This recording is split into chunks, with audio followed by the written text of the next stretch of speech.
Halo semuanya, Assalamualaikum warahmatullahi wabarakatuh.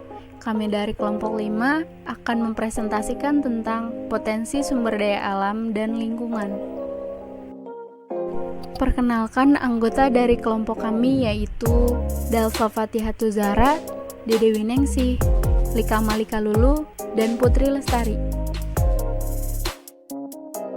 Sumber daya alam adalah potensi sumber daya yang terkandung dalam bumi, air, dan dirgantara yang dapat dimanfaatkan untuk memenuhi kebutuhan dan kepentingan manusia.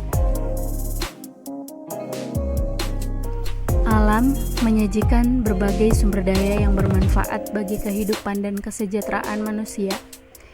Berikut ini adalah manfaat sumber daya alam, antara lain, yang pertama, sebagai sumber bahan makanan. Yang kedua, sebagai sumber bahan bakar dan energi.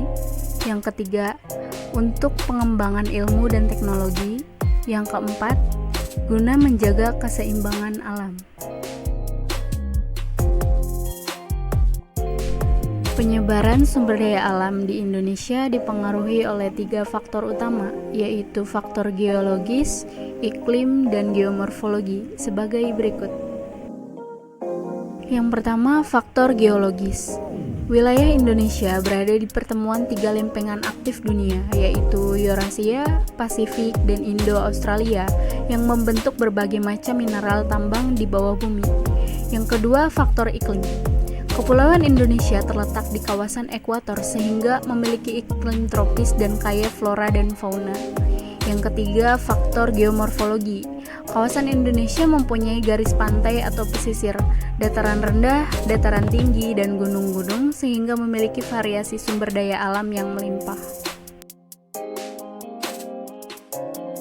Klasifikasi serta penggolongan sumber daya alam. Sumber daya alam yang dapat diperbarui disebut juga sumber daya non-konvensional, yaitu sumber daya alam hayati yang meliputi flora dan fauna seperti hutan, pertanian, perkebunan, dan juga peternakan.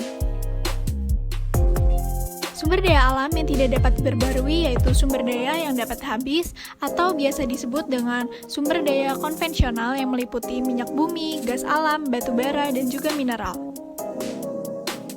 Sumber daya energi. Untuk mengantisipasi sumber daya alam konvensional, dilakukan usaha mendapatkan sumber daya alam baru non-konvensional secara maksimal. Sumber daya alam non-konvensional yang dikembangkan adalah sumber daya energi, yaitu antara lain matahari, panas bumi, angin, pasang surut, biomasa, dan juga biogas. Konsep pengelolaan sumber daya alam. Prinsip daya toleransi, artinya keanekaragaman memiliki batas toleransi tertentu sehingga tidak boleh dilanggar. Yang kedua ada prinsip in optimum, yaitu semua kekayaan alam tidak boleh dimanfaatkan sampai optimum. Oleh karena itu, pemanfaatannya harus di bawah optimum. Yang ketiga, prinsip faktor pengontrol, artinya kita harus selalu menjaga, mengontrol, atau mengendalikan keseimbangan lingkungan. Yang keempat, prinsip ketahan balikan, artinya kita harus selalu menjaga kelestarian plasma nutfah karena jika plasma nutfah ini hilang atau punah, organisme tersebut juga akan punah. Yang kelima, prinsip pembudidayaan, yaitu membudidayakan sumber daya alam hayati untuk jangka pendek dan jangka panjang yang terus-menerus dijaga dan dipelihara. Masalah kependudukan dan lingkungan hidup.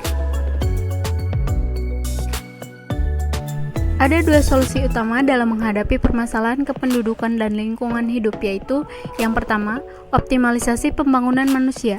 Secara fisik, masyarakat dalam suatu bangsa harus dibangun melalui pemenuhan standar minimal kebutuhan hidup mereka. Jika mereka telah memenuhi standar minimal hidup, seperti kesehatan dan kesejahteraan, maka kita tidak akan lagi mendengar ada masyarakat yang merusak alam hanya karena terdesak kebutuhan ekonomi. Yang kedua, konsistensi penegakan aturan. Aturan atau kebijakan harus lahir dari sebuah pemikiran demi kepentingan dan hajat hidup orang banyak, sehingga tidak ada pihak-pihak yang akan memesan sebuah kebijakan agar lahir sesuai dengan kepentingan pribadinya.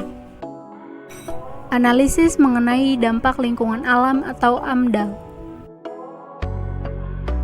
AMDAL yaitu suatu proses dalam ilmu formal yang memperkirakan masalah dampak lingkungan yang mungkin terjadi sebagai akibat dari kegiatan atau aktivitas proyek. Fungsi AMDAL yaitu yang pertama membantu proses pengambilan keputusan mengenai kelayakan lingkungan hidup dari rencana usaha atau kegiatan. Yang kedua, memberi masukan dalam penyusunan desain rinci secara teknis dari rencana atau kegiatan. Yang ketiga, memberi masukan dalam pemantauan lingkungan hidup dan penyusunan rencana pengelolaan. Yang keempat, memberi informasi bagi masyarakat atas adanya dampak yang muncul dari rencana usaha dan kegiatan. Yang terakhir, awal dari rekomendasi mengenai izin usaha. Pelestarian sumber daya alam dan lingkungan. Prinsip ekoefisiensi dalam pengelolaan sumber daya alam.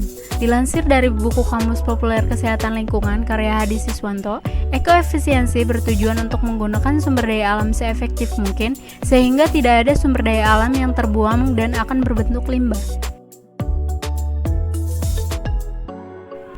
Pengelolaan sumber daya alam berwawasan lingkungan.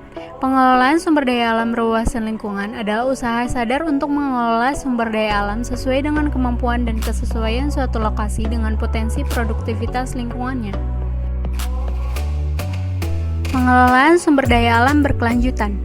Pengelolaan sumber daya alam berkelanjutan adalah upaya sadar dan berencana menggunakan dan mengelola sumber daya alam secara bijaksana untuk memenuhi kebutuhan hidup manusia di masa sekarang dan di masa depan.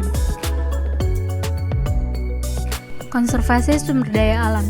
Konservasi sumber daya alam adalah pengelolaan sumber daya alam yang menjamin pemanfaatannya secara bijaksana. Konservasi sumber daya alam bertujuan untuk memanfaatkan, menyimpan, dan juga melindungi sumber daya alam.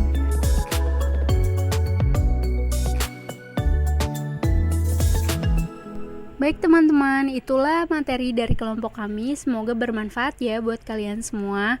Terima kasih sudah menonton. Dan jangan lupa lindungi terus sumber daya alam Indonesia.